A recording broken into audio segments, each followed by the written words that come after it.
You're live. Hi, everybody. Welcome to Pen. It's in the cards. I'm Misha. Thanks, everybody, for joining me. Welcome to all the newbies that are out there joining us for the first time this week. And hello and welcome again to the regulars out there and the familiar faces in the chat. How you doing? Hope everybody's keeping warm. It is freezing here in Pennsylvania. I was really considering, coming on tonight in heavy winter pajamas and an electric blanket because it's so chilly out there. Not so bad. It's going to be worse tomorrow because they're going to add massive 30-mile-an-hour or so winds to the 10-degree temperatures. That should be real fun. I want to let you know the commercial that you saw prior to the show is a great event that is being run by Eric and Kim. It is at the Shanley Hotel, and you can look up all the info to the event. They have lots of speakers lined up. It's the first Friday and Saturday in May.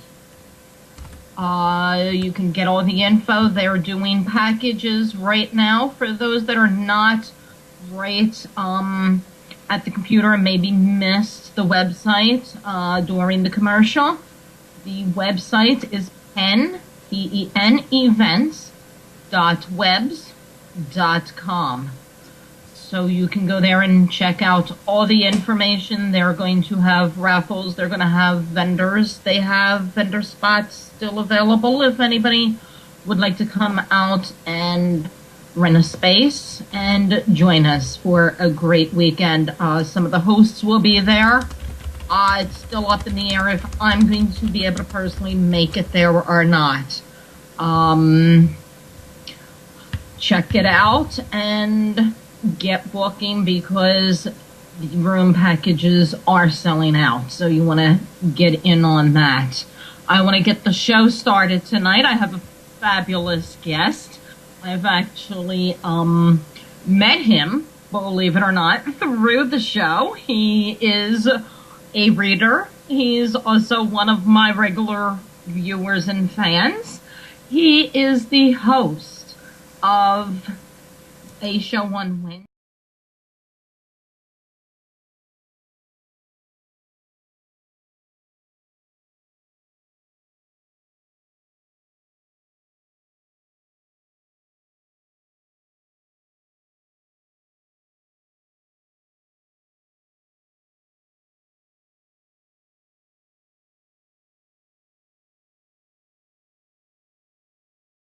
Hi, how are you?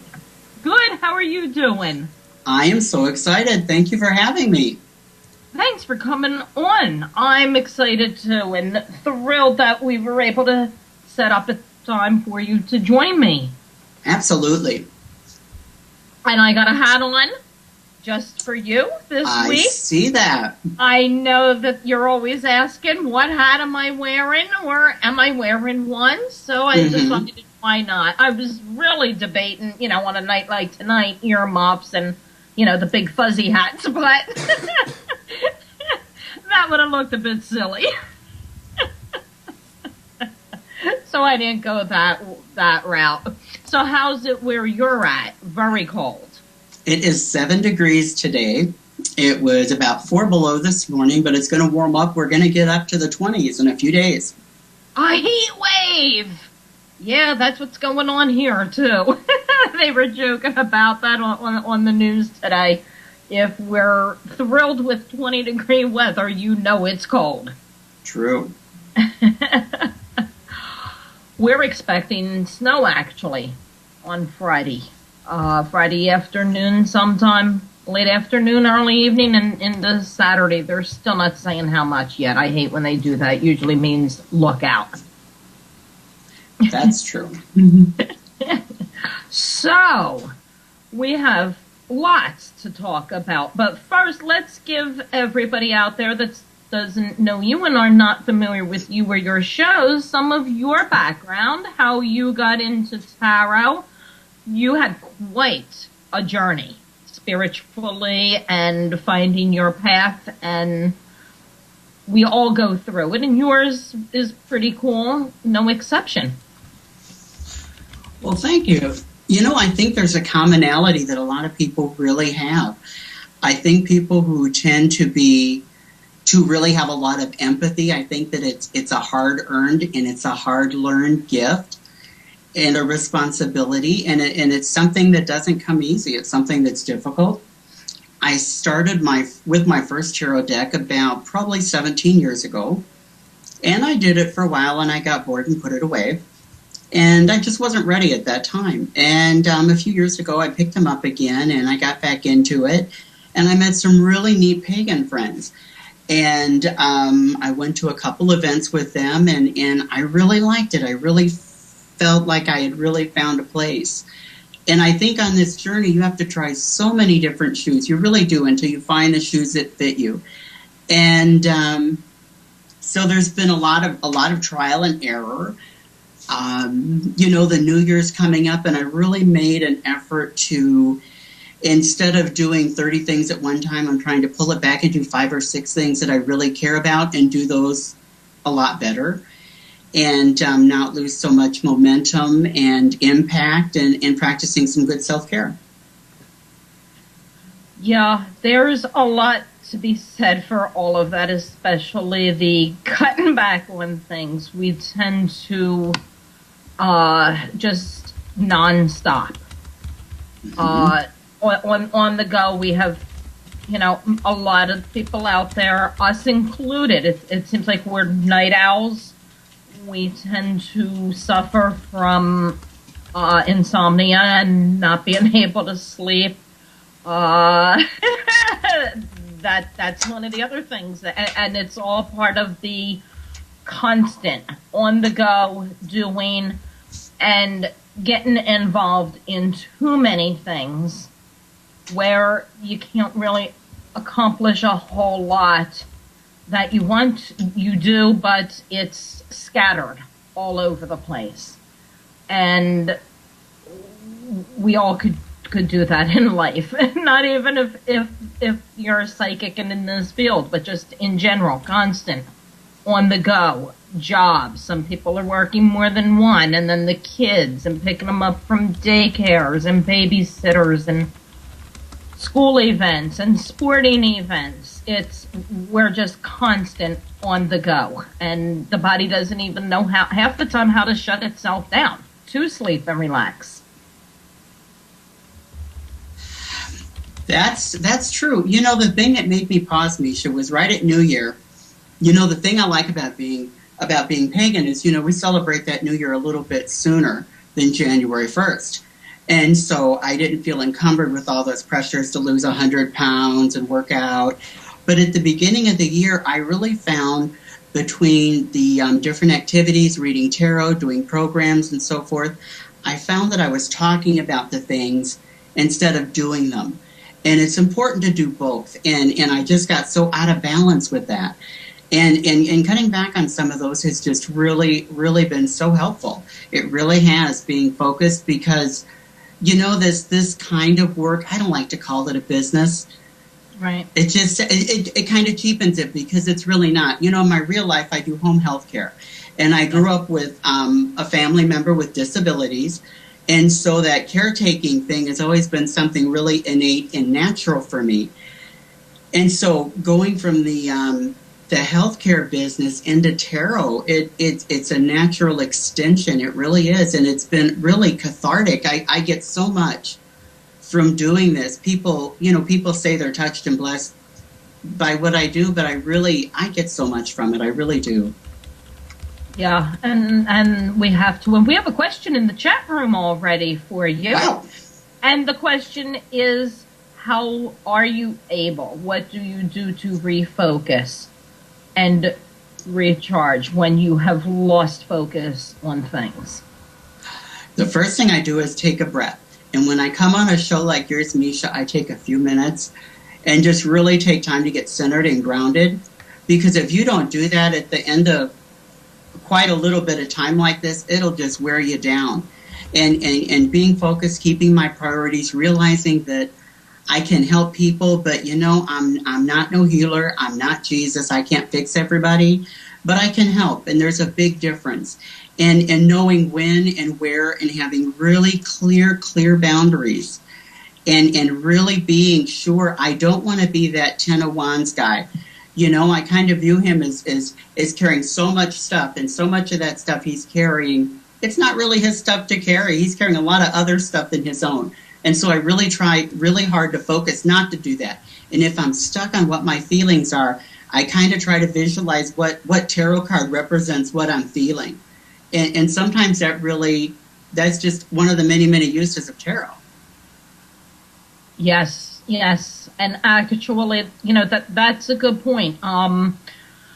There's one of the ways to tell people to learn to read the cards and get familiar is, just shuffle and think about nothing in particular, but draw a card of the day in the morning when you wake up, and pull it out. And, even when you're really starting out and you need to, carry it with you and just see how the day's progressing, what's going on, where your state of mind. And you can do that with exactly what you're saying. A card to help keep focus during the day. If somebody's struggling with those ones and carrying all the burdens around and everything, maybe, bring that card with you and carry it around, put it someplace where I will catch it, and that might be a focus point to help recenter. Some people need the visuals in order to learn and help focus. Other people's can just go quiet. My head's never quiet, so forget it. Meditation and things like that for me, forget. I cannot do it. But for those people out there that are visuals and need to see the images, pull one of those cards, like Tidal just explained, and carry it with you. That's a great idea. Great idea to do. It can serve multiple purposes. What is the biggest or hardest thing since we're talking and mentioning beginners and newbies to the field, in starting out for you? What's the thing that stands out the most that you think everybody that's starting out, that's not like there's tons of things with everything. With this, with learning to be a doctor, a teacher, there's things that books do not tell you and prepare you. What is the one thing for you that stands out that no book will talk about or mention? Well, I think one of the things that the books won't mention is you can easily learn how to read tarot cards. Anybody can. But you can't fake sincerity and compassion and authenticity, because people can tell that.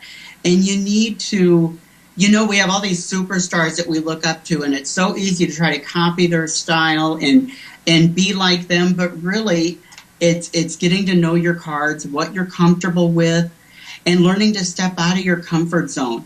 If you're doing something and it really works for you, stick with it and do it. Some people, I don't use pre-picked significators, and I read in reverse. I don't think that my way's right. It works for me, and that's the way I consistently do it. I don't let people shuffle my cards. I do my own. But I think when you find what you like and do it and stick with it, and don't be afraid of being wrong.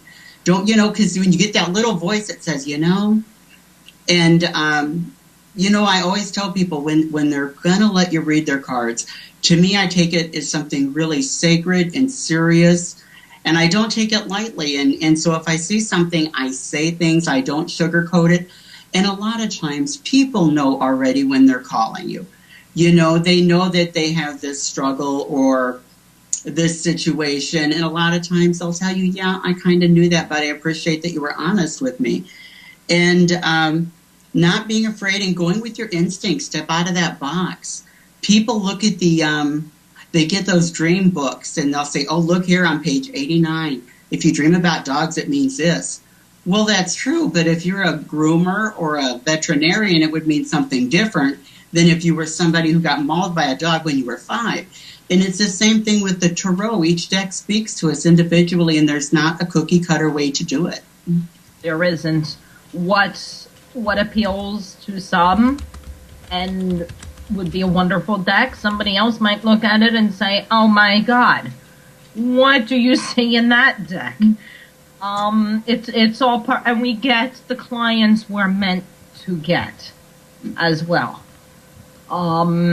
That's extremely important. The other thing that really is not mentioned much, like you said, the trust in yourself. Listen to that voice, that instinct. Something, I say this, it seems like lately, every single week, on every show at some point during the show. If you're doing a reading on career, but something's coming out about a past relationship, or whatever it might be, you need to blurt it out and say it, because it has significance. And if you're getting that, you're getting that info for the client for a reason, and it needs to be addressed. Absolutely.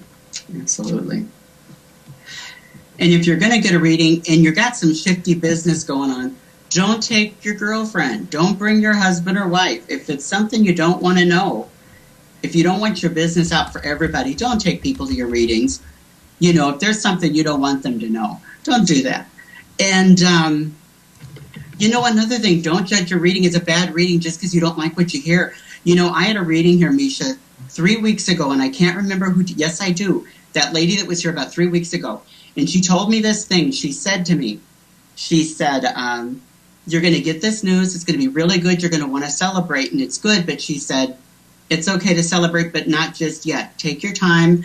And you know what? Today, when that moment happened, I remembered, I thought, that's just what she said. And a lot of times in a reading, things might not ping right at that moment. But later on, you tuck that in the back of your brain, and also if somebody is reading with you and they ask you questions, it's not that somebody's trying to pump you for information. We just want to make sure that what we're getting, we're explaining in a way that makes sense to you. Granted, some people do it that way, but I can't speak to them. I can't speak for them, rather. Right, exactly. We need verification. And for the people just tuning in this week for the first time, I'm going to use the example that I've used in the past. What we get is the best description for people to understand I've come up with is this.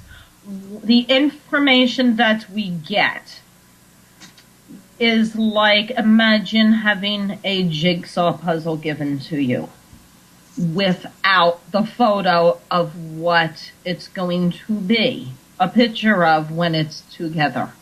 We get all the little tiny pieces jumbled up. We don't know what that full picture is because it's not our life. It's not our situation. And in a lot of cases, what people don't realize either is if we had all those answers, it would turn into our personal life lesson as opposed to the client's life lesson.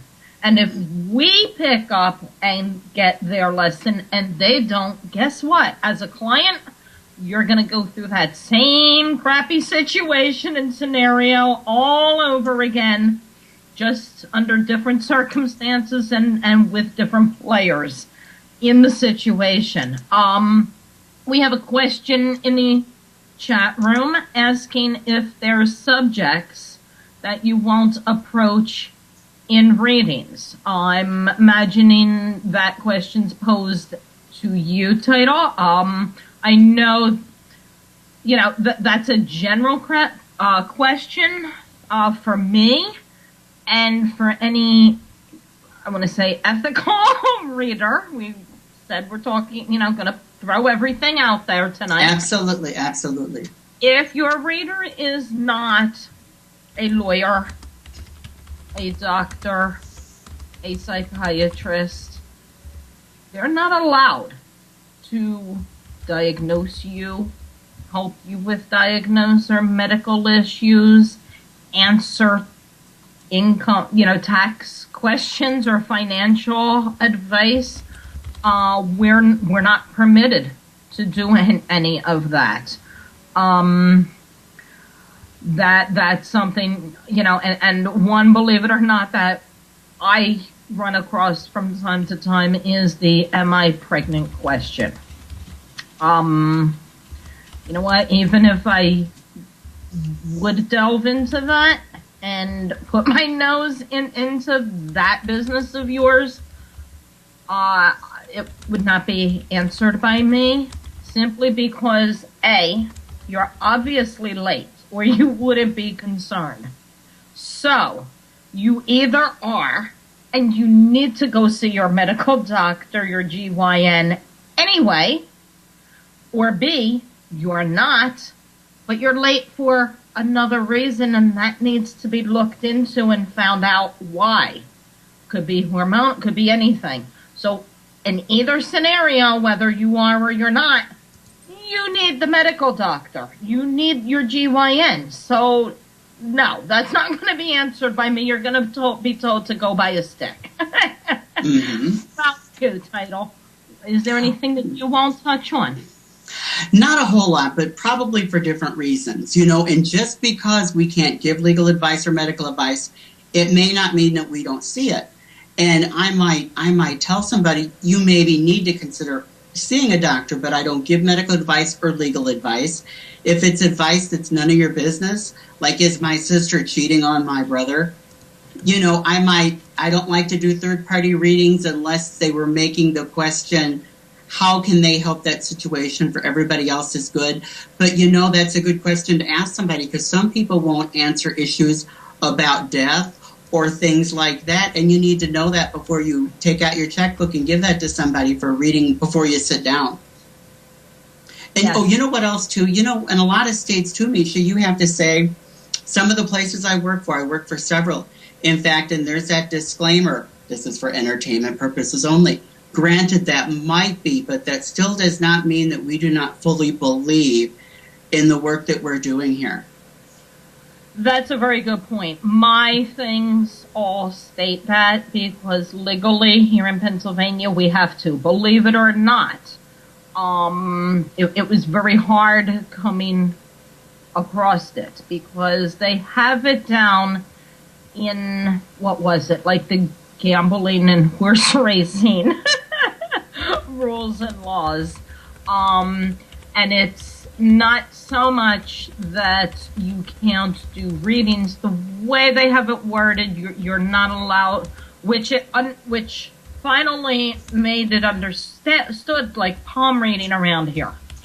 They won't, like, you know, they tell you put your hand out, but they won't tilt it or anything. They'll tell, because you're not allowed to touch a person. And they also specify fortune telling. This is going to happen to you bit is not allowed to be done. So yes, for entertainment purposes only, is there, not because we don't value what we do or believe in what we do, but it is required by law. And when you're reading online, even as a reader, say I was located in a state where it isn't required, I'm reading online. You, the client, might be contacting me from a state that requires that to be said.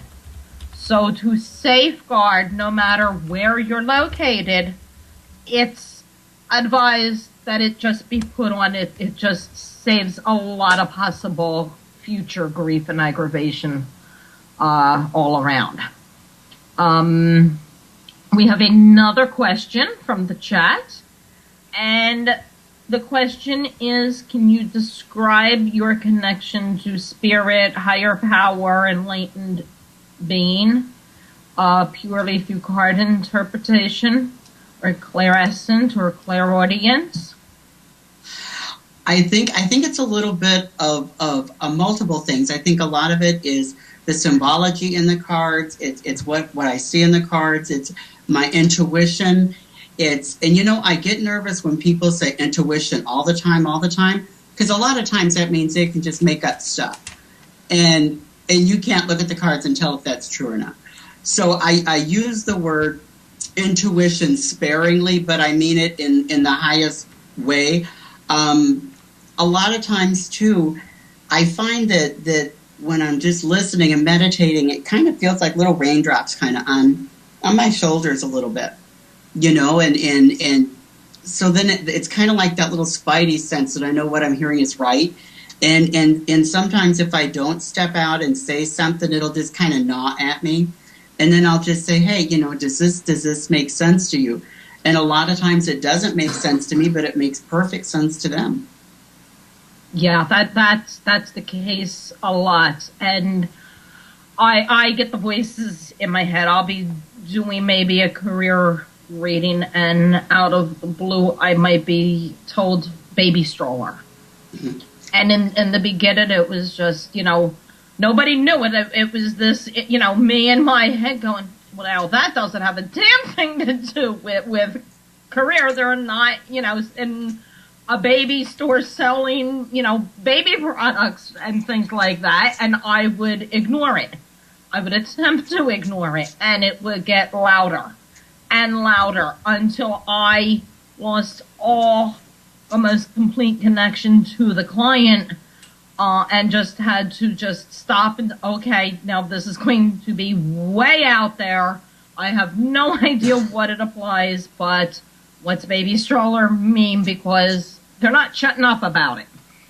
Most of the time, it is something that is so meaningful to them, they burst out crying. You know, and that's true, Misha. You know, when you watch TV, and that's one of the difference. One of the places I work, I'm not plugging places, but one of the places is webcam, and I like that because you can see people's eye contact, their body language.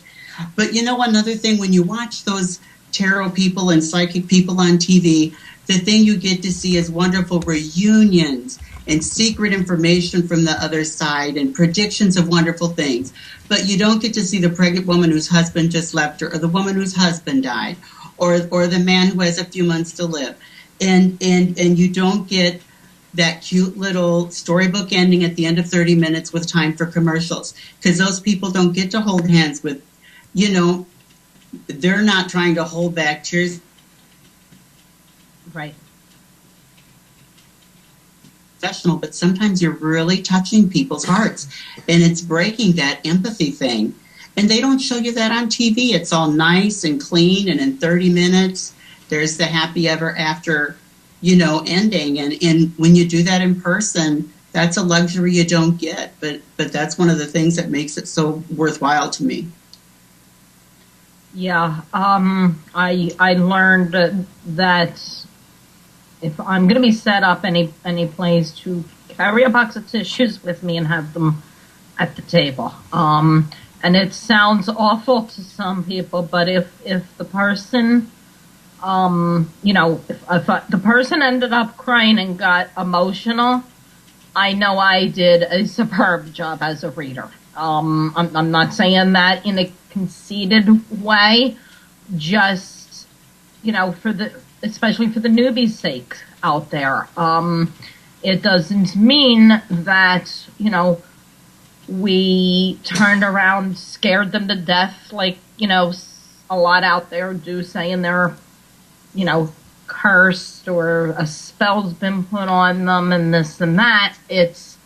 We're dealing with people's issues and problems, and they're real. And absolutely, we get. I was described by somebody. They looked at me and said, "Oh my God, you're like an X-ray machine." And I was like, "Oh well, that's neat for X-ray readings or something." Because my belief is to take off the Band-Aid, go beyond the scars, go beyond the sore, and get to the heart and soul of the matter, or it's not going to do the person any good if they're just going to constantly deal with the surface issues. Like absolutely. A marriage, constantly saying, yeah, well, he won't pick up the socks, he always leaves the toilet seat up, and won't throw the trash. Surface issues. That's the petty, everyday, yeah, it's a pain in the ass annoyance, but you wouldn't be in an outrage if there wasn't more going on. Absolutely. And at the end of the day, Misha, whether you're using tarot cards or a pendulum or whatever divination, ruins, whatever thing you choose to use, at the end of the day, it's still a tool and it's nothing more. And people do themselves such a disservice by worshiping these and becoming dependent on tarot cards and tarot readers, because the whole purpose is to be independent, to take charge of your life, to be the architect of your life, and take ownership. And it's a great way to do that. We were discussing before about that portrait of Dorian Gray, and it's so applicable to tarot because we have what we show people and our part that we don't like.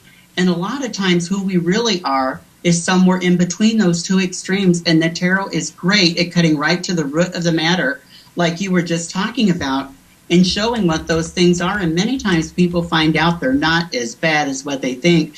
And sometimes people find out maybe what they're doing isn't as good and noble as what they like to portray it as well. Yes.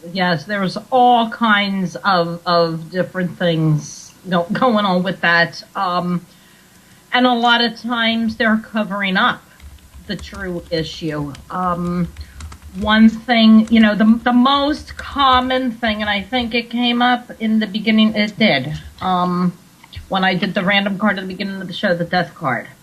This is the most common thing that I hear when people are sitting down with me for the first time, or maybe first time ever getting a reading. Oh my God, I just don't want the death card. I don't want the death card.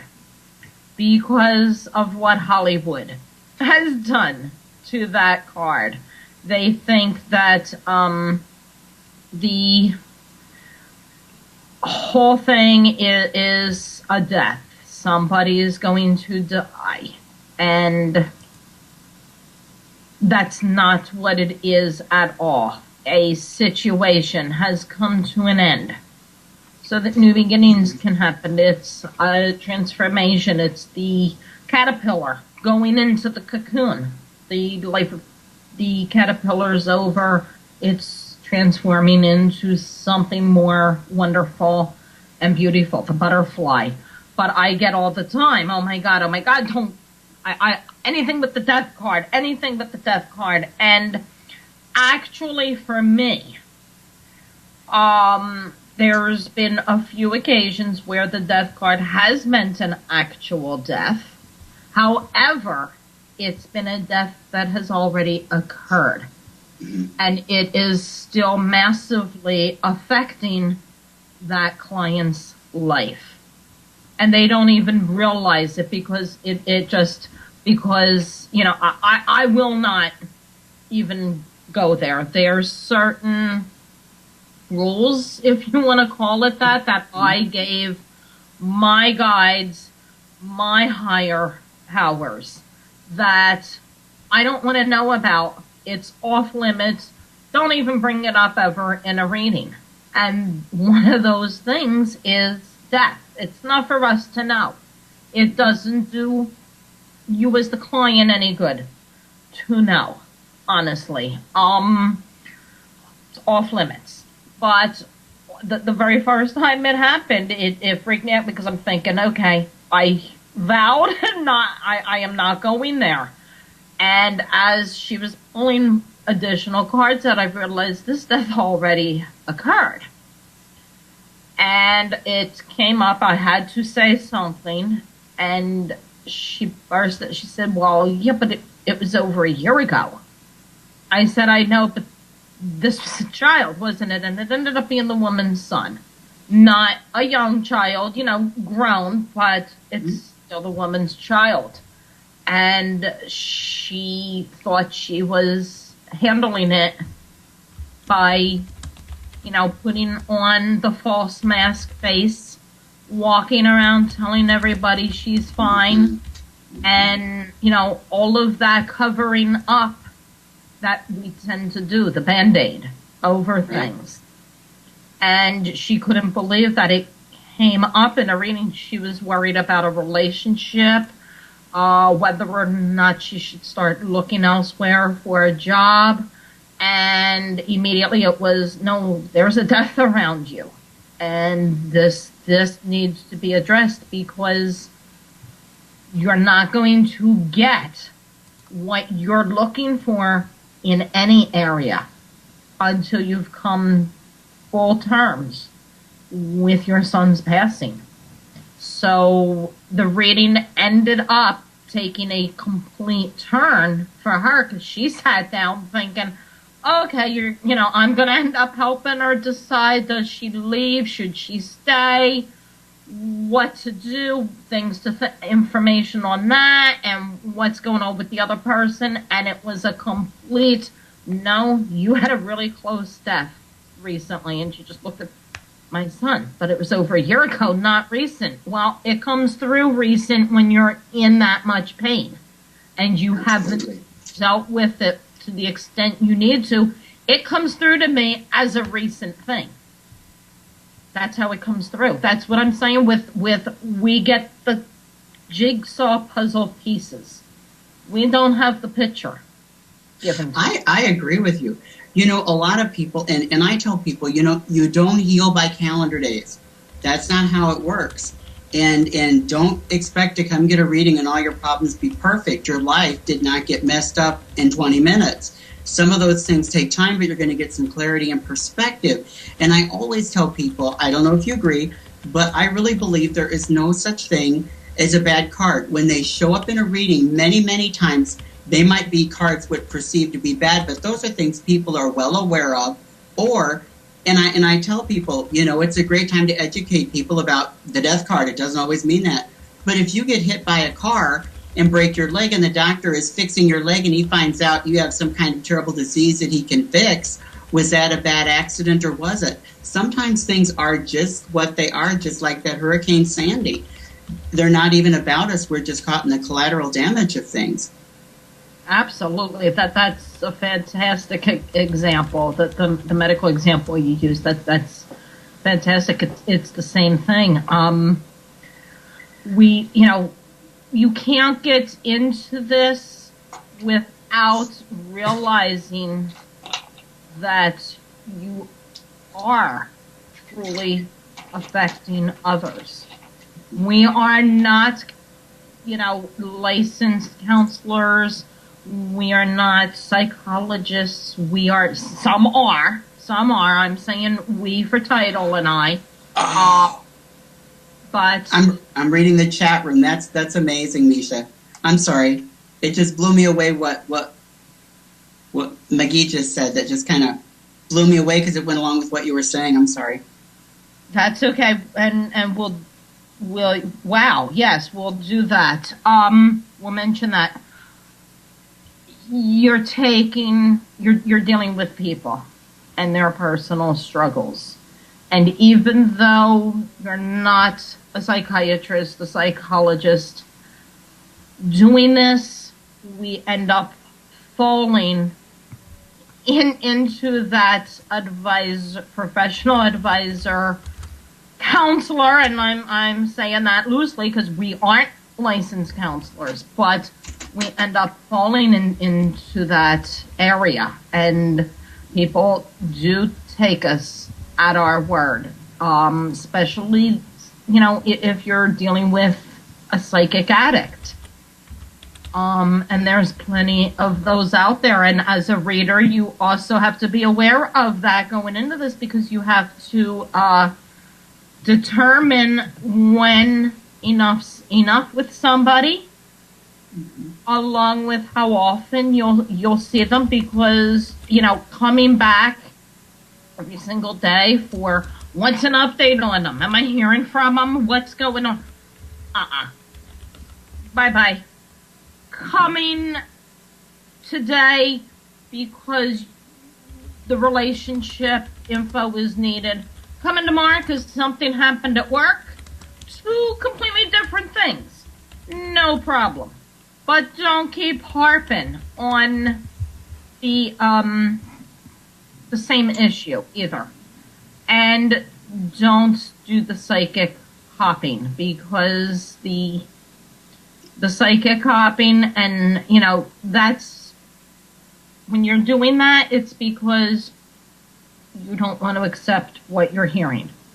You're going around finding the person that's just going to give you the fairy tale and the happily ever after. Those are other things that aren't in books that you have to find out on your own the hard way going into it. The thing that you were addressing in the chat room, so those that are not in the chat room know what we're discussing. Somebody posted that their greatest day was the day their car was totaled, and they found out that they had a brain tumor. They had no idea at all of the brain tumor until God gave them the gift of having the major car accident. So a perfect real life example of the type of scenario you were using in your example. Am I saying you can't come to me 30 times a day for a month? Yes, that's exactly what I'm saying. No, you cannot. And along with that, to extend on that, there also comes a point, if you have morals, I guess, even though they do vary from person to person and reader to reader, and ethics will vary, but you also have to determine how long you'll, put up with somebody not making progress. They may not come to you every single day. They might very well be listening to the only once a month or whatever rule you finally give to them. But if they're not progressing, a perfect example I will throw out there is a gal that I had on one of the sites that I read online. And it was, one of those common, broke up however many years ago, are they coming back? Things. Not getting over the breakup, not doing their own growth, not letting go.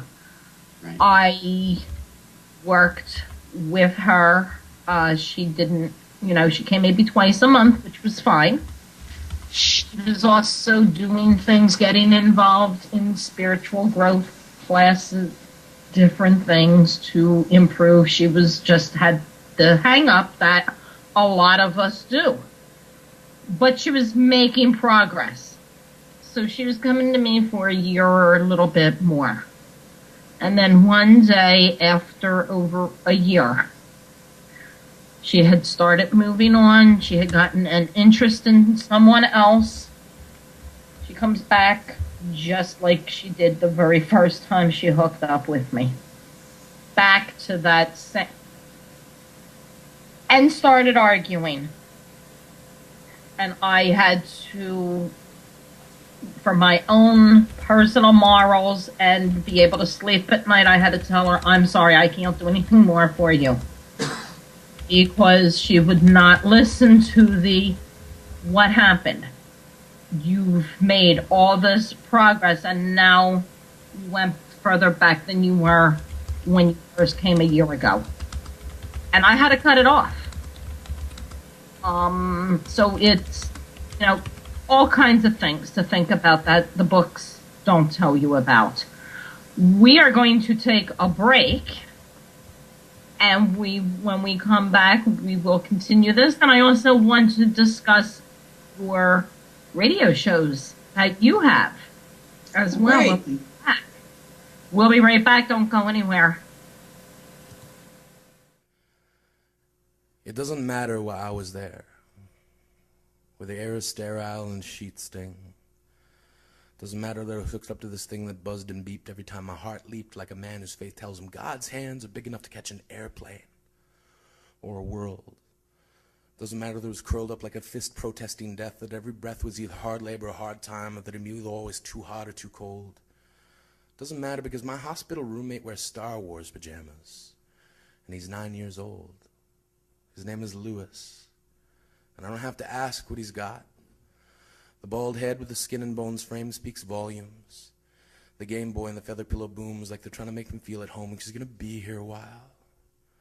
I manage to smile the first time I see him, and it feels like the biggest lie I've ever told, so I hold my breath. Because I'm thinking any minute now he's going to call me on it. I hold my breath because I'm scared of a 57-pound boy hooked up to a machine because he's been watching me, and maybe I got him pegged all wrong, like maybe he's bionic or some shit. So I look away, like I just made eye contact with a gang member who's got a rap sheet the length of a lecture on dumb mistakes politicians have made. I look away like he's going to give me my life back the moment I got something to trade. I damn near pull out my pack and say, cigarette? But my fear subsides in the moment I realize Lewis is all show and tell. He's got everything from a shotgun shell to a crow's foot, and he can put them all in context. Like, see, this is from a shooting range, and see, this is from a weird girl. I watch his hands curl around a cufflink and a tie tack and realize that every knick-knack is a treasure, and every treasure's got a story, and every time I think I can't handle more, he hits me with another story. He says, see, this is from my father, see, this is from my brother, see, this is from that weird girl, see, this is from my mother. It took me about 2 days to figure out that that weird girl is his sister. Took him about 2 hours today after she left for him to figure out he missed her. They visit every day and stay well past visiting hours because for them that term doesn't apply. But when they do leave, Lewis and I are left alone, and he says the worst part about being sick is that you get all the free ice cream you ask for. And the worst part about that is realizing that there's nothing more they can do for you. And there's no easy way of asking. I already know what he's going to say, but maybe he just needs to say it, so I ask him anyway. Are you scared? Lewis doesn't even lower his voice when he says, fuck yeah. I listened to a 9-year-old boy say the word fuck. Like he was a 30-year-old man with a nosebleed being lowered into a shark tank. He's got a right to it. And if it takes this kid a curse word to help him get through it, then I want to teach him to swear like the devil's sitting there taking notes with a pen and a pad. But before I can forget that Lewis is 9 years old, he says, please don't tell my dad. He asks me if I believe in angels. And before I realize I don't have the heart to tell him, I tell him, not lately. And I just lay there waiting for him to hate me. But he doesn't know how to, so he never does. Lewis loves like a man who lived in a time before God gave religion to men and left it to them to figure out what hate was. He never greets me with silence, only smiles and a patience I've never seen in someone who knows they're dying. And I'm trying so hard not to remind him that I'll be out of here in a couple days smoking cigarettes and taking my life for granted. And he'll still be planted in this bed like a flower that refuses to grow. I've been with him for 5 days, and all I really know is Lewis loves to pull feathers out of his pillow, then watch them float to the ground. Almost as if he's the philosopher inside of the scientist, ready to say it's gravity that's been getting us down. But the truth is, there's not enough miracles to go around, kid. And there's too many people petitioning God for the winning lotto ticket. And for every answered prayer, there's a cricket with arthritis. And the only reason we can't find answers is because the search party didn't invite us. And Lewis, right now, the crickets have arthritis, so there's no music. No symphony of nature swelling to crescendos as if we bend halos into melodies that can keep rhythm with the way our hearts beat. So we must meet silence with the same level of noise that the parents of dying 9-year-old boys make when they take liberties in talking with heaven. We must shout until we shatter in our own vibrations, then let our lives echo and grow echo and grow echo and grow distant. Distant enough to know that as far as our efforts go, we don't always get a reply. But I swear to whatever God I can find in the time I have left, I'm going to remember you, kid. Going to tell your stories often as every story you told me, and every time I tell it, I'll say, see, there's bravery in this world. There's 6.5 billion people curled up like fists protesting death, but every breath we breathe has to be given back. A 9-year-old boy taught me that. So hold your breath. The same way you'd hold a pen when writing thank you letters on your skin to every tree that gave you that breath to hold. Then let it go. As if you understand something about getting old and having to give back. Let it go like a laugh attack in the middle of really good sex. The black eye will be worth it. Because what is your night worth without a story to tell? And why wield a word like worth if you've got nothing to sell? People drop pennies down a wishing well as the cost of desire is equal to that of a thought. But if you've got expectations, expect others have bought your exact same dream for the price of the hard work, hang in, hold on mentality. Like I accept any challenge, so challenge me. Like I brought a knife to this gunfight, but the other night I mugged a mountain, so bring that shit of bad practice. Lewis and I cracked this world wide open. Found the prize inside who's never lied to ourselves. Never told ourselves it would be easier undemanding. Never dreamt of anyone handing us anything, so we sing in our own vibrations. We dare angels to eavesdrop, to stop mid-flight, to pluck feathers from their wings and write demands that God's hands take the time to catch you. So that even if God doesn't, it wasn't because we didn't try. I don't often believe in angels. But on the day I left, Lewis pulled a feather from his pillow and said, "This is for you." I half expected him to say, "See? This is the first one I grew."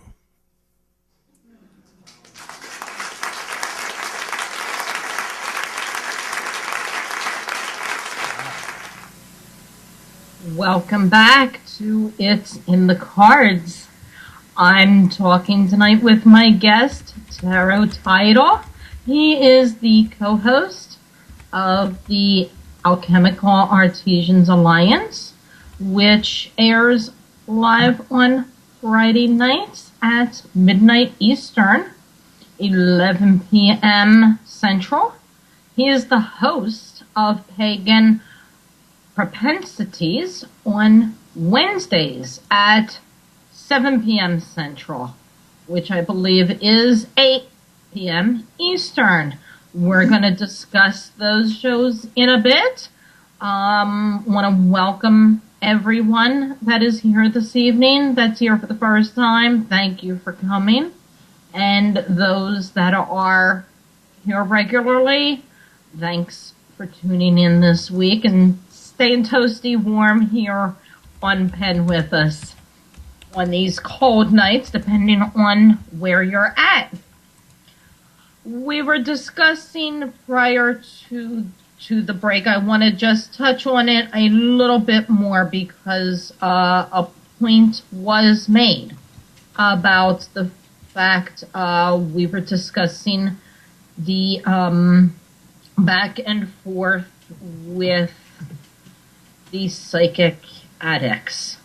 We will be taking your calls this evening. If you'd like to call in and speak to Tidal, ask a question, or if you would like a reading, you'll get both of us to do that for you. So feel free and call in. We do need to ask, only one call at a time can be taken. So if we have a caller on the line, to please wait until we're through with that call before you call in yourself.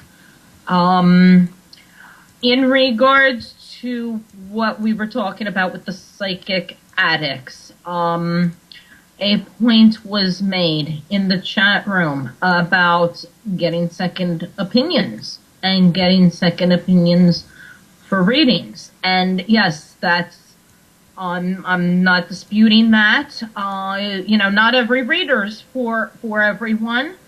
What isn't good is when you're getting a 10th, a 20th, and you're comparing. Well, this reader told me, and this reader told me that, and that one's, we can't speak for other readers. We all have our own way of reading. We all have our own things to do. We don't even necessarily know if the one that you're talking about is legit or not. A good, relationship problems and issues is the number one thing that they feed off of for the scams, to get more and more money out of you, because they turn around and they use the whole, a spell was put on you, or a family member generations back, and until this is figured out what exactly it is, where it came from, who did it, you're never going to get back together with. And then they start the, I'll have to meditate this week on the situation, and so I need you to come back next week at the same time, and then I'll tell you what I get. And you show up the following week, and yeah, I'm getting stuff, but it's really, I need a special whatever, so I need $90 from you to continue doing this. And then you're coming back the following week. Once they see they've gotten you back, they figure they've got you. And it will just keep going. I've heard unbelievable stories where they're told a special oil or candle from someplace you never even heard of has to be gotten, and it costs a couple $100, and the only way to get rid of it is if I get it for you. People sadly lost their cars, their homes, believing this stuff. And it's a shame. So that's the part, what we were getting at when we said about constantly going to the readers and back to back. And another point people don't realize, if you're going constantly the same question over and over again, you're going to start getting mixed messages, because believe it or not, the universe has a sense of humor. The universe's sense of humor isn't always funny. And universe might just decide, you know what? I've had it with you. You're not listening to the truth. So I'm just going to mess with you anyway. And you're not going to, it gets to the point where you're not even going to get accurate reads, no matter who you go to. So those things are not realized either by people. I want to discuss with you, I want to give out the telephone number for those of you listening but may not be directly in front of the computer to see the number up on the screen. So the call-in number is 615-692-1262. Feel free and give us a call. The lines are open now. Love to hear from you. Love to do some readings. Misha, I'm losing my signal. I need $30 more. Yes, okay. It's in the check's in the mail. Oh, wait. Oh, okay. It's back. It's back. It's that digital stuff now. I'm good. You are busy. You yourself do 2 shows. I do. You're a co-host on one, and the other one, you host yourself on Wednesday evenings. Which one did you start first? The Alchemical Artesian Alliance. You started first, didn't you? We did. We started the Alchemical Artisans Alliance first. We realized a friend of mine, she lives in Maine, and we became good friends. And I'm sure we've known each other lifetimes before because we just connect so well. And there's a plethora of so much bad information, and we wanted to have a place where there was some good information to at least get people started when they come to find their path.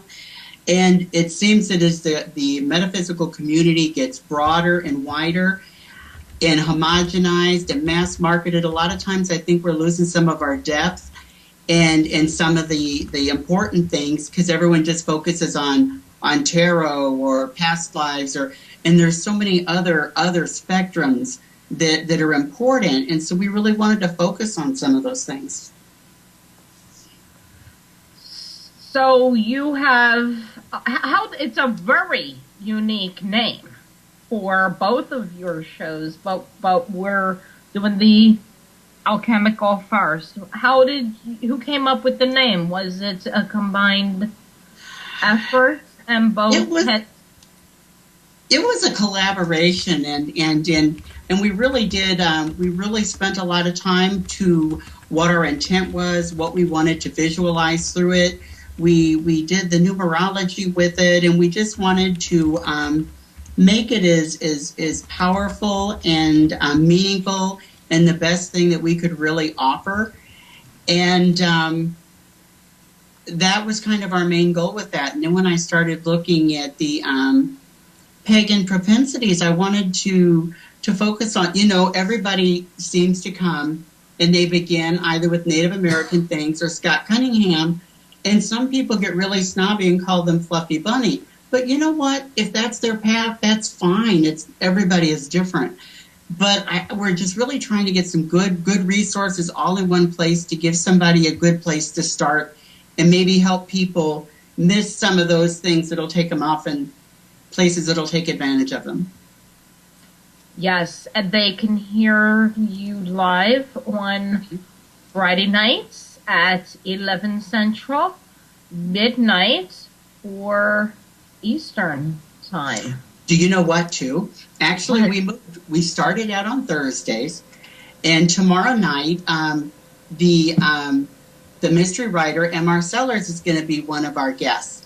And he's coming on tomorrow, and we got to thinking, wow, I'm so excited that we're finally moving to an hour instead of a half hour. So on Friday, we're moving to Fridays this week after the Thursday show, and we decided to kick it off with a 2-hour show. So we have Dusty White is going to be there on Friday night, and I can't pronounce her name because it's French and it's just so pretty, but her first name is Lillian, and she's a wonderful woman who has a lot of experience with communications and having her own TV show, and she's just so excited at the gift we're trying to bring, and so I'm really looking forward to it. And where can they listen to you at? Oh, you know what? We are over on Blog Talk Radio, and the name of the show is the Alchemical Artisans Alliance, and the other show is Pagan Propensities, and they're both at Blog Talk Radio. And if you check on my Facebook page, Tarot Tidal, everything is right there. If you'd like to arrange a private reading or find out about our blog or specific shows or being a guest on there, or share some opinions of things you'd like to, all that's there. We were talking the other day, Misha, and we were discussing all the different shoes you have to try on to find your path. And I tell people, if you want the most accurate picture of who I am, don't Google me. Go to Facebook. It'll give you the most accurate, because sometimes when you work at phone lines and different things, you have to use the verbiage that they use, and sometimes it's not. And plus, the internet never forgets, and it doesn't reflect, it doesn't show your growth and involvement. And so really, if you want to see where I am, and I did write it out phonetically, the lady's name is Lillian Mustelier. And so I'm really excited about that. Yes. I want to address that because the thing with being found on Facebook. That is so true, and I want to address that a little bit because I can be found on Facebook as well. The show, it's in the cards, has a Facebook page that's strictly for, show announcements only and things like that. I have Tarot by Misha page, which will do the show and whatever offers or promotions or where I'm going to be upcoming is going to be put on there. And then I have my Tarot by Misha Friends page. And there's all different views and opinions out there, which is wonderful with everything because that's what makes us individuals. But one of the things that I hear often is, Tarot by Misha, and that's your business name, and, that's what you use, and you really ought to watch what you put out there. True, to a point, but my view of it is business only. I have the page, Tarot by Misha page. I have the show page, it's in the cards. But the page, Tarot by Misha for the friends, I don't have a separate, private, unknown page that, the fans and everything don't know about. They're the pages I have. The Tarot by Misha friends page is me. If I have crap going on and I want to bitch and gripe about it like everybody else does, I'm going to do it there. Because it's your page. Yeah, exactly. It's my page. Number two, I think some of the problems that are out there with the false beliefs of what we do and who we are is that we're this wonderful, no issues that go on in our lives. That whole everything's butterfly and roses. And people need to see we're human. We're not any higher up, any more better than the average person out there. We're not. We all have, just because we're readers, doesn't mean we don't have bullcrap going on in our lives. Absolutely. They get to see that we do have issues. I can't tell you how many people I've heard over and over again. I can't believe you wrote that on your page. Why? People don't like it, they can go. I don't put on errors. What you see is what you get. If I'm doing a reading for somebody and I'm picking up that the guy's a schmuck, I'm going to come out and tell you. I've been known to just, out of my mouth, no, they're an asshole. I call it like it is. I don't punch, and that's who I am. I don't put on a different mask for the show or for the clients, or, it's who I am. And my philosophy and my belief is people need to see we're humans. We have lives just like everybody else. We go through the bullshit. When we say we can relate to something, this goes back to what you said in the beginning of the show. How, I'm not sure how you worded it, but something about, we've gotten where we are on our paths by all the crap, basically, that we've gone through. And when we say we understand, we get it, we know what that feels like, we mean it. Because we've been in the same type of situation, going through those same emotions that you guys are all feeling. sometimes even harder, and more so to a degree, because we have to get the agony that people go through. We have to learn the understanding when they're heartbroken and not comprehending the fact that it was a year ago and he's not coming back. And we have to go through the grief process, because that's what it is. It's a grief, it's a mourning process that we go through, whether it's a breakup, a loss of a job. It's the same type of pain that you go through when you've had a physical death of somebody. And there's no right or wrong time frame. It's different for each person, and there's no right or wrong reaction or the way that somebody's supposed to act either. And to me, seeing who I am is important to me. I'm not going to put on a mask. Who knows? Who knows when we're out in public, just going about our errands and shopping or what, who we're going to run into. And they're gonna, they're gonna see the real us anyway. I don't believe in the mask and the hiding, and I don't do it. So I just wanted to mention that, because you brought it up with it. Follow the Facebook. It's up to date. It's not from 5 years ago or whenever. It's current. Mm-hmm. Yeah, I don't wear my turban to Walmart. And so people say, well, you don't look like a psychic. What do you expect to look like? And don't you think we need groceries? They expect you. I don't know. It's kind of odd. But it's interesting. It's an adventure, and it's wonderful. It's really helped me get past a lot of my own biases about people, about cards, about my assumptions. Yeah. I was even going to bring it up, but this is something else today.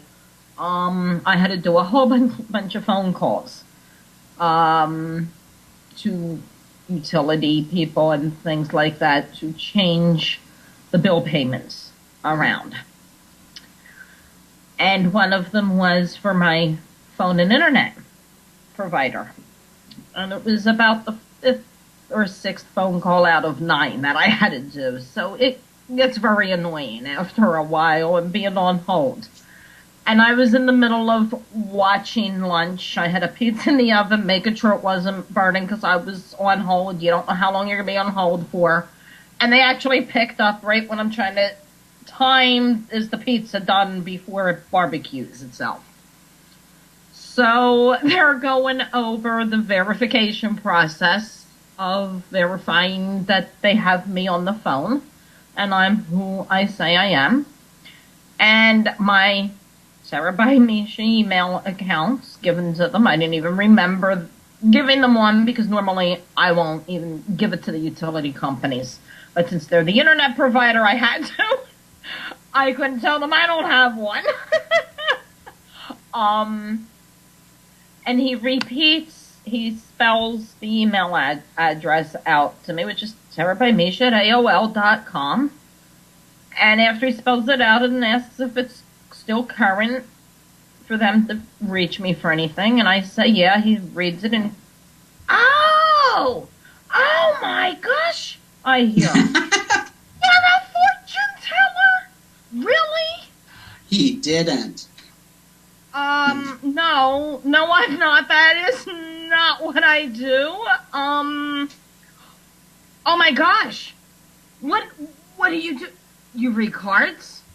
Yeah. I really wanted to say no, I just, get real sarcastic and no, I just have that email for the hell of it. So I answered them very short because, I'm on here for personal business to be handled with them. And he's like, so, do you do this in person? Over the phone? How do you do it? And, chat, phone, person, any. So you'll give me a reading right now? What? Really? For real? What? You can just pull one card. No. No, I can't. Had I not been thrown so off guard, I would have turned around and I would have said, how about giving me my next month's utilities for free, paying my bill for me? But I was just, the pizza's in the oven, needing to be pulled out. I've got my account info right in front of me, ready to go. What? I can read you right now. No, I can't. He's like, well, yeah, you can. I'm like, no. No, I can't. I'm not a robot. I'm focused on my purpose of calling you right now. So I sent him to look me up and, join the show tonight. So if you're out there, Paul, hello. I told you to call in. Feel free and call in and get your free reading. That was just, I was like, wow. See, I would have did the Bowinkle thing. Eeny, beeny, chilly beany, the spirits are about to speak. Remember that? Yes. Mm-hmm. And had we been on webcam, I probably would have said, hold on a minute. And I would have ran in the other room and would have gotten my magic 8-ball and just shook that and read the yes or no that the magic 8-ball said. I have all those gaggy psychic toys. I put that story up on Facebook earlier before the show. But talk about, wow. People think that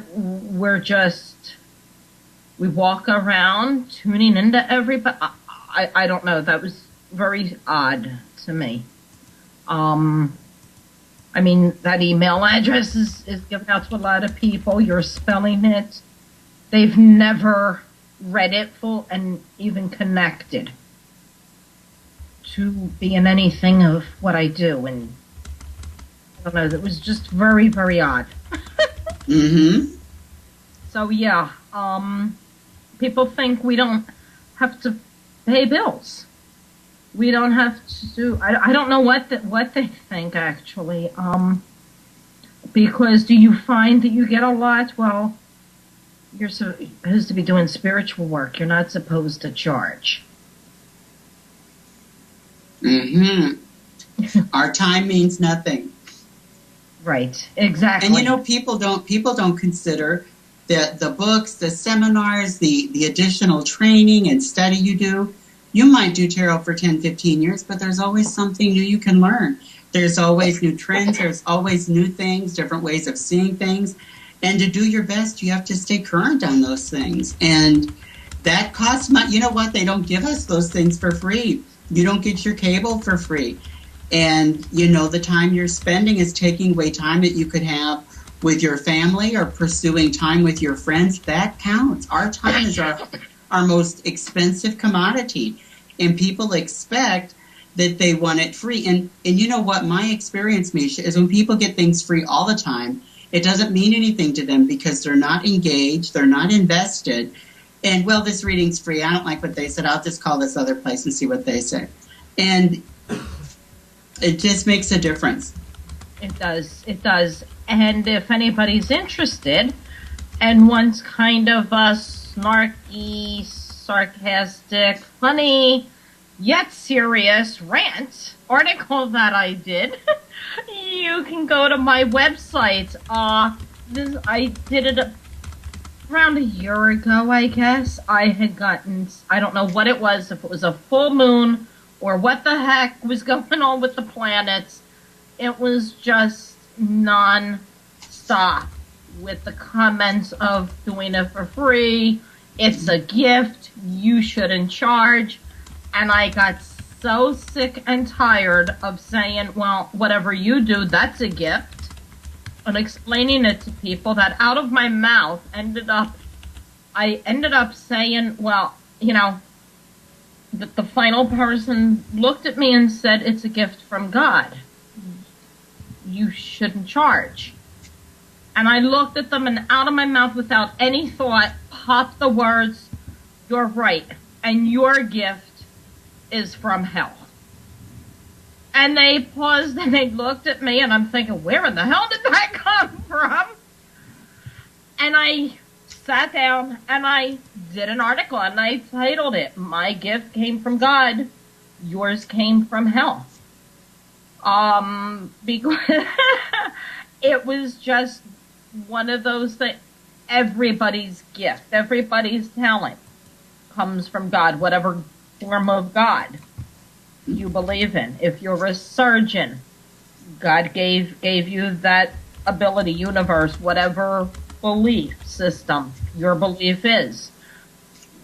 Whether you can sing, you're an actor, a music, whatever it is, that was your gift given to you. You get money for that. And I went into about these people must think that we live like the show Survivor.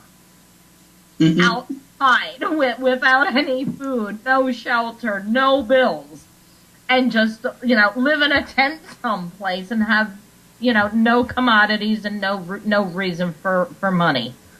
So you can find that on my website. I just ended up in one of my snarky, I'm sick of this moods, and out came an article. And Misha, if somebody calls in a show tonight and wants a reading, that's different because that's the purpose of it. But I don't do this by the lettuce over at Piggly Wiggly. Oh, can you give me no, I can't. I'm shopping. Call me later.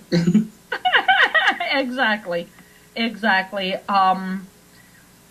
Unless, and it's rare, but it has happened on occasion where just random, out of the blue info relating to a complete stranger just pops in my head. And it's like, oh, man, yeah, I'm going to get a new white coat, aren't I? But it ends up needing to be told to them, and then they just, look at me, and it might lead into conversation. They just might look at me and think, you're a whack job, whatever. And, I move on with my life. But no, we're not walking robots looking at every single person picking things up on yous. Oh my God, could you imagine? Yeah. That would be a trip at Walmart, wouldn't it? It sure would be. It sure would be. What have you found the most fascinating on your tarot journey or your pagan journey and finding your own spiritual path? I think the part that's been most meaningful is so many of the shoes in places I tried before were external places that were making promises they couldn't keep or that they shouldn't make. And I was really looking for my validation for who I was. I was expecting that to come from an external source, and it doesn't. It sounds pretty, but it really doesn't. It has to come from inside. It comes from your soul, your spirit, and you need to learn how to be quiet and listen to it. And people have this idea, Misha, that you can only see with your eyes and you can only hear with your ears. And it's such a disservice to them because we can use all our senses in so many different ways. It's just a matter of slowing down, being observant, taking a breath, having a little bit of quiet. When I realized that I was pagan, when I really embraced it fully, I saw colors in the sky of blue that I had never seen before. I would be walking and I would hear a bird that I hadn't recognized before. I would stop to look at a feather blowing down the street. And those are things that you can't buy, but they're moments of mindfulness, to be focused, to look around, and to be part of it and realize that you're connected to something bigger. It's not just a universe circling around you. And that was so validating to me. And, reading the cards is every time I was reading another program, another book, and they pointed out something specific in 3 different cards, and I'd never noticed it. And I thought, I've had this deck for 15 years. And because it came back to me through my cousin. And I looked at and I thought, I never realized that was on there. And sure enough, it was. But when you stop to look, there is synchronicity all around us. And that's kind of one of the the things I like about having a program, that I can look at some of those things. And my co-host, Anita Perez, Luminaria Star, is amazing. She is so articulate and she's smart. You know, I like that program Down the Rabbit Hole about quantum physics, but my brain is this big. I can watch it for 20 minutes and there's just no more room for anything else. I have to pause it and come back to it later and let that process. And so it's, I feel like a kid who's 9 in a candy store, and every single thing I touch, it's a new adventure, and I want to touch it and taste it and feel it and experience it and look at it and appreciate it. And I never had that before, and it's something that people confuse happiness and contentment, but happiness is so fleeting, and it's based on exterior things. When contentment, you're not in that rush to grab and find and get. You have the things you have and you want them, and that draws those things to you. That just whole appreciation is more substantial, and I never had that focus until I found my path. Yeah, we are so busy and hectic and wanting things now. Mm-hmm. We don't appreciate things. We don't appreciate the flowers as they're blooming into spring. We don't appreciate the snow when we have it because we're so focused on the, oh my God, now how the hell am I going to get to work on time when I got to shovel the driveway before I can get the car out? And it's true. Even, you know, I noticed, I guess really started noticing not last year because we had a very mild winter. I guess it was like the year before. Outside, especially at night when it's snowing, how quiet things are. And I don't mean the normal quiet because it's the middle of the night and most normal people are sleeping in their beds and less traffic. I just mean there's a complete different quiet. You can almost hear it. Mm-hmm. It's almost like, you know, people make jokes of there's so much snow it looks like a snowball, a snow globe thing coming down. If you just hush the mind completely during a nighttime, even during the day, but nighttime because it's dark, there's less distractions. It's more noticeable if you're trying to notice it for the first time. It is almost the feel of what you'd imagine being inside a snow globe would be. The atmosphere, the air changes, the snowflakes falling, floating almost, depending on the type of snowstorm you have or a blizzard. There's a complete different atmosphere during a snowstorm, and for the first hour or so before everybody starts going out shoveling and you hear the scraping and the ice scrapers on the windows, there's a whole different thing in the air, and we're just so busy complaining and griping. Oh my God, I gotta get up an hour earlier to shovel and clear out the car, instead of just appreciating how gorgeous it looks and the beauty of nature to go through the 4 seasons with all the bitching and griping how cold it is today and how awful it's going to be tomorrow. And in the summer, about 5-6 months from now, we'll be bitching because it's too damn hot out.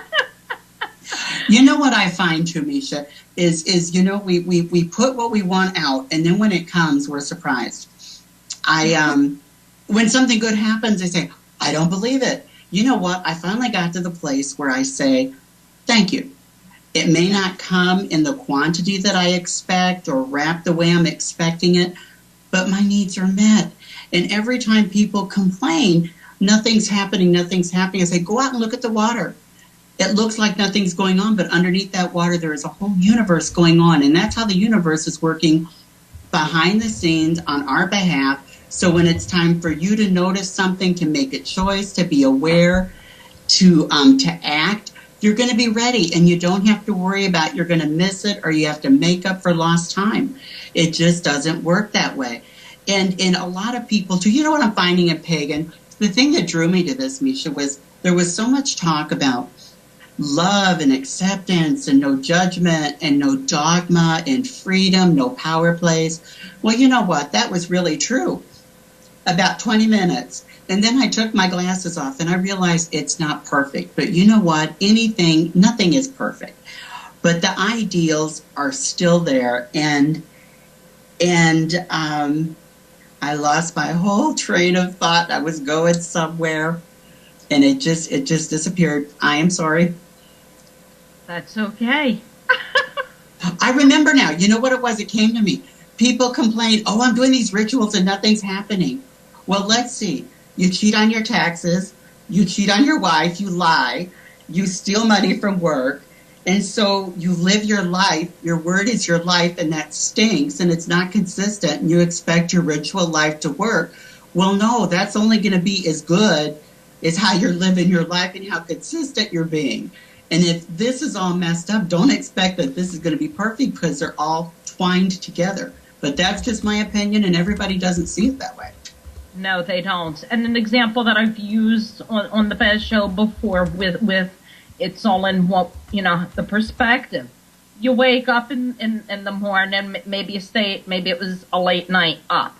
You didn't get much sleep, the alarm clock goes off. Oh, God, already? We all been there, done that.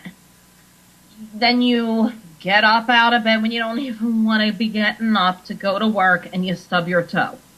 Now you're saying some few choice words and then the thought is, terrific, this is the kind of day I'm going to have. The damn alarm clock, the stubbed toe. Well, what happens? You put the mentality in your head, this is the kind of day I'm going to have. So, rather than notice, oh, the windshield didn't ice up during the night, your head's on, oh crap, now I'm 15 minutes late, the traffic's going to be murder. So what happens? You're going to notice the traffic. You're going to get stuck in a traffic jam. Your whole entire day is going to be what you said when you got up and stubbed your toe. This is going to be a wonderful day. I can't wait for all the crap coming my way. And because of that mentality, you could have somebody hand you a dozen red roses. You're not going to notice it. You're going to notice the one that's wilted or the one whose petals missing because of the mindset you put yourself in. And it's hard to do, I know, because it goes back to we are in such a rush, we want everything now. Absolutely. To get faster and faster. Phones have to do more and more. I mean, for God's sakes, you use your cell phone now when you're out, not just to make a phone call, but to go on the internet. It's getting ludicrous. It's ridiculous.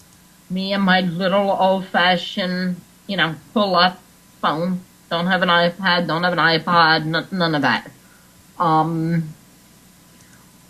It used to be somebody wants me and I'm out.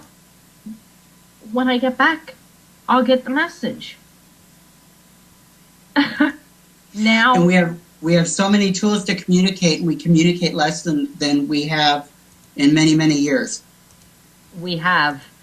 And with that, we have to stop the communication tonight. We've been at it for an hour and a half. Oh my gosh, it seems like I just got there. If we keep going. It's got to be under a certain time frame. Well, thank you for having me. It's been lovely. I hope we can do it again sometime. Let everybody know how they can get a hold of you again, Tidal. You can find me at Tarot Tidal on Facebook or Tidal Miller. I'm there. And there's links there to my blog. There's links there to our shows, the Alchemical Artisan Alliance program and the pagan, I can't remember that word. It's got cities in it. Propensities. Thank you. Thank you. I've been up since 5 o'clock. Pagan Propensities. And we're looking forward to it. And I hope you come and share your ideas with us and help us grow, because, you know, we're here for the same thing, to just help each other grow and see things and be everything we can be. Thank you so much for coming on tonight. And you can find me on Facebook, Tarot by Misha. You can find It's in the Cards. It has a Facebook page as well. I want to thank everybody for joining us tonight. Thank you to all the newcomers that joined us this evening. And you want to come back next week. I have a fabulous guest for next week. You're going to want to join us. On that note, everybody, finding your path, and we all go through it, and yours is pretty cool, no exception. Well, thank you. You know, I think there's a commonality that a lot of people really have. I think people who tend to really have a lot of empathy, I think that it's a hard-earned and it's a hard-learned gift and a responsibility, and it's something that doesn't come easy. It's something that's difficult. I started with my first tarot deck about probably 17 years ago, and I did it for a while, and I got bored and put it away, and I just wasn't ready at that time. And a few years ago, I picked them up again, and I got back into it, and I met some really neat pagan friends, and I went to a couple events with them, and I really liked it. I really felt like I had really found a place. And I think on this journey, you have to try so many different shoes. You really do, until you find the shoes that fit you. And so there's been a lot of trial and error. You know, the New Year's coming up, and I really made an effort to, instead of doing 30 things at one time, I'm trying to pull it back and do 5 or 6 things that I really care about and do those a lot better. And not lose so much momentum and impact, and practicing some good self-care.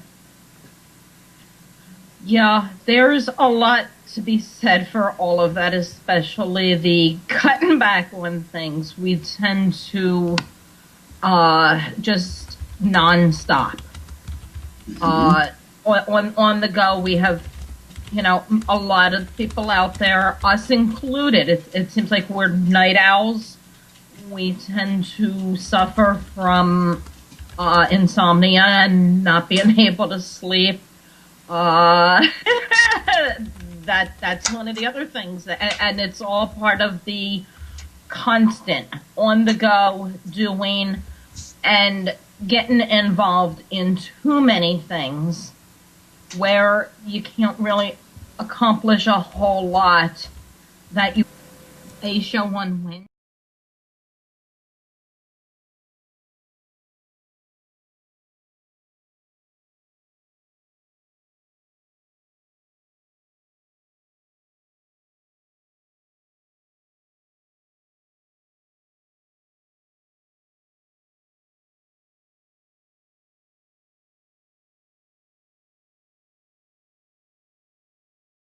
Hi, how are you? Good, how are you doing? I am so excited. Thank you for having me. Thanks for coming on. I'm excited too, and thrilled that we were able to set up a time for you to join me. Absolutely. And I got a hat on just for you this week. I see that. I know that you're always asking, what hat am I wearing, or am I wearing one? So I decided, why not? I was really debating, you know, on a night like tonight, earmuffs and, you know, the big fuzzy hats, but that would have looked a bit silly. So I didn't go that route. So how's it where you're at? Very cold. It is 7 degrees today. It was about 4 below this morning, but it's going to warm up. We're going to get up to the 20s in a few days. A heat wave! Yeah, that's what's going on here, too. They were joking about that on the news today. If we're thrilled with 20-degree weather, you know it's cold. True. We're expecting snow, actually, on Friday. Friday afternoon sometime, late afternoon, early evening, and into Saturday. They're still not saying how much yet. I hate when they do that. It usually means look out. That's true. So, we have lots to talk about. But first, let's give everybody out there that doesn't know you and are not familiar with you or your shows some of your background, how you got into tarot. You had quite a journey spiritually and what you do, but it's scattered all over the place. And we all could do that in life. Not even if you're psychic and in this field, but just in general, constant, on the go, jobs. Some people are working more than one, and then the kids and picking them up from daycares and babysitters and school events and sporting events. We're just constant on the go, and the body doesn't even know half the time how to shut itself down to sleep and relax. That's true. You know, the thing that made me pause, Misha, was right at New Year. You know, the thing I like about being pagan is, you know, we celebrate that New Year a little bit sooner than January 1st. And so I didn't feel encumbered with all those pressures to lose 100 pounds and work out. But at the beginning of the year, I really found between the different activities, reading tarot, doing programs and so forth, I found that I was talking about the things instead of doing them. And it's important to do both. And I just got so out of balance with that. And cutting back on some of those has just really, really been so helpful. It really has, being focused, because, you know, this kind of work, I don't like to call it a business. Right. It just, it kind of cheapens it, because it's really not. You know, in my real life, I do home health care. And I grew up with a family member with disabilities. And so that caretaking thing has always been something really innate and natural for me. And so going from the healthcare business into tarot, it's a natural extension. It really is. And it's been really cathartic. I get so much from doing this. People say they're touched and blessed by what I do, but I get so much from it. I really do. Yeah, and we have to, and we have a question in the chat room already for you. Wow. And the question is, how are you able? What do you do to refocus and recharge when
You're live.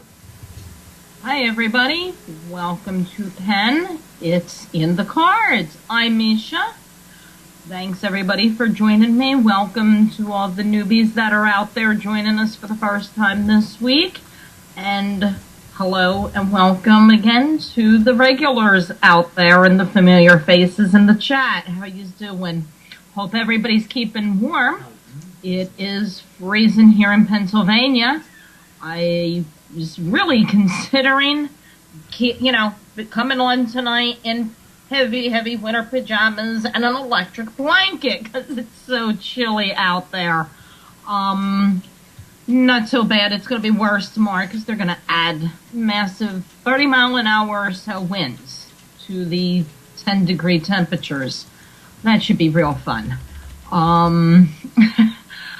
I want to let you know the commercial that you saw prior to the show is a great event that is being run by Eric and Kim. It is at the Shanley Hotel, and you can look up all the info to the event. They have lots of speakers lined up. It's the first Friday and Saturday in May. You can get all the info. They're doing packages right now for those that are not right at the computer and maybe missed the website during the commercial. The website is events.webs.com. So you can go there and check out all the information. They're going to have raffles. They're going to have vendors. They have vendor spots still available if anybody would like to come out and rent a space and join us for a great weekend. Some of the hosts will be there. It's still up in the air if I'm going to be able to personally make it there or not. Check it out and get booking because the room packages are selling out. So you want to get in on that. I want to get the show started tonight. I have a fabulous guest. I've actually met him, believe it or not, through the show. He is a reader. He's also one of my regular viewers and fans. He is the host of